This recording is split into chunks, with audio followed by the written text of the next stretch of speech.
Bonjour, semaine de football particulièrement chargée avec la 8e journée du championnat, c'était mercredi soir, dont on va parler tout de suite, et puis la 9e journée ce week-end. Et pour respecter l'ordre chronologique, vous permettre notamment de mieux comprendre un petit peu l'évolution de ce championnat de première division, on va commencer par un point sur ce qui s'est passé mercredi soir avec donc la victoire de l'ensemble des favoris de ce championnat 2003.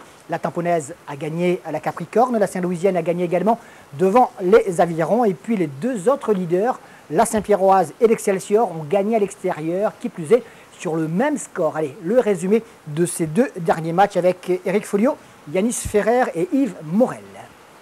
La Saint-Pierroise en pleine confiance a bénéficié dans ce match contre les Léopards de quelques erreurs de la défense locale. A commencer par celle-ci qui amène le premier but dès la première minute. C'est Pellier, vous l'avez vu, et qui remet malencontreusement pour Réginald de Ré. Des Saint-Andréens qui auraient d'ailleurs pu égaliser par Lilian bien seul, pourtant en attaque sur cette frappe qui passe non loin de la lucarne. Mais globalement, ce sont les Saint-Pierrois qui sont maîtres du jeu. Deux nouvelles occasions franches, ce tir de Mardaille qui flirte avec la transversale de Cheftel. Puis ce nouveau cadeau de la défense des Léopards, cette fois c'est Romesco qui donc commet la faute, une faute qui profite une nouvelle fois à Réginald de Ré. Il l'a sauvé sur la ligne. La logique est alors respectée en cette première mi-temps. Les boulevards dans la défense sont exploités ici par Michael Mardaille qui prend décidément plaisir à marquer en l'absence de Guillaume Ouaro et Samuel Leveneur, toujours à l'infirmerie. 2-0 à la pause avant une deuxième période plus offensive pour les locaux, de plus franches occasions comme ce tir de Pellier. Avant finalement la réduction du score par Sergio Elcaman à la 71e minute. Score final 2-1 pour un leader Saint-Pierrois incontestable.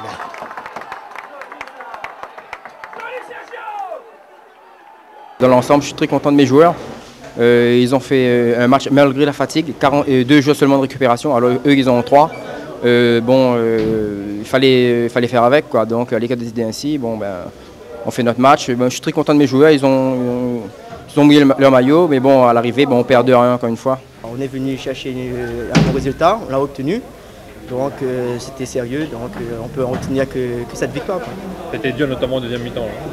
Bon, ça a été dur, ça a toujours été dur, quoi. Un match c'est pas facile, donc avec l'état du terrain, plus la pluie, tout ça. C'est notre premier match aussi en pleine semaine, donc voilà, quoi. La tâche de l'USB ne s'annonçait pas facile face à l'Excelsior, deuxième du championnat, et qui n'a subi qu'une défaite contre le leader Saint-Pierrois, qui plus est. Les joueurs de Saint-Joseph auront la première occasion, mais ce sont bien les partenaires de Wilson Clara qui ouvrent la marque à la 25e minute par Narcisse. Voici son but, 1-0, ce sera le score à la mi-temps. Les supporters bénédictins sont évidemment ravis à cet instant, et c'est sous une pluie battante que se déroulera la deuxième période. C'est peut-être ce qui gênera les défenseurs bénédictins. En tout cas, Amada profite d'une erreur du frère Clara. Et voilà, il inscrit donc à la 53e minute le but égalisateur pour l'Excelsior. Et c'est grâce à une nouvelle largesse de la défense que Oudouna donnera l'avantage aux joueurs de Saint-Joseph à la 69e. 2-1 pour l'Excelsior. Ce sera donc le score final, même si Thierry Collet, entré à l'heure de jeu, aura l'égalisation au bout du pied, mais il aura moins de réussite que les attaquants de Saint-Joseph. La fin du match sera un petit peu ternie à cause de cette faute de Payet. Vous allez le voir, un tacle, les deux pieds décollés du sol. Il a eu la sanction qu'il méritait, à savoir carton rouge. Les joueurs de Saint-Benoît sur ce coup-là auront été très fair-play. Il n'y aura pas eu d'embrouille. Ce sera un peu plus compliqué pour ce qui est de la sortie du terrain et l'accès au vestiaire. Vous le voyez, voilà, sortie un petit peu houleuse. 2-1 en tout cas, score final pour l'Excelsior. Alors qu'est-ce qu'on peut tirer comme conclusion par rapport à la semaine dernière, Rivière Sport, vous avez bien joué. Ce soir, c'était plus difficile à cause du terrain aussi. Du terrain, mais aussi de l'adversaire. Je pense qu'ils ont été bien sur le terrain, ils ont bien quadrillé au milieu, et puis ils ont des attaquants qui sont assez véloces. Et nous, on n'a pas été assez vigilants derrière. On a pris 2 buts photocopie, quoi. Bon, c'est dommage qu'on ait pris ce but-là. C'est trop tôt dans un mi-temps. Bon, mais c'est le jeu. Bon, ils sont meilleurs que nous.